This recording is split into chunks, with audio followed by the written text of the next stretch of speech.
لاہور کی بند دکان میں کہیں سے گھومتا پھرتا ایک سانپ گھس آیا۔ یہاں سانپ کی دلچسپی کی کوئی چیز نہیں تھی۔ اس کا جسم وہاں پڑی ایک آری سے ٹکرا کر بہت معمولی سا زخمی ہو گیا۔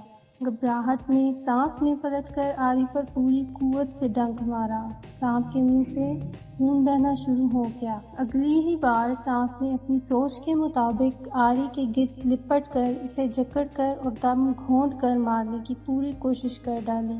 دوسرے دن جب دکاندار نے ورک شاپ کھولی تو ایک سانپ کو آری کے گرد لپٹے مردہ پایا، جو کسی اور وجہ سے نہیں، محض اپنی طیش اور غصے کی بھینٹ چڑھ گیا تھا۔ بعض اوقات غصے میں ہم دوسروں کو نقصان پہنچانے کی کوشش کرتے ہیں، مگر وقت گزرنے کے بعد ہمیں پتہ چلتا ہے کہ ہم نے اپنے آپ کا زیادہ نقصان کیا ہے۔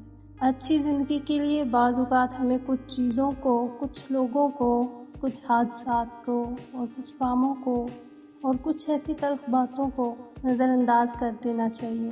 اپنے آپ کو ذہانت کے ساتھ نظر انداز کرنے کا عادی بنائیں۔ ضروری نہیں کہ ہم ہر عمل کا ایک رد عمل دکھائیں۔ ہمارے کچھ رد عمل ہمیں محض نقصان ہی نہیں دیں گے، بلکہ ہو سکتا ہے کہ ہماری جان بھی لے لیں۔ سب سے بڑی قوت برداشت ہے۔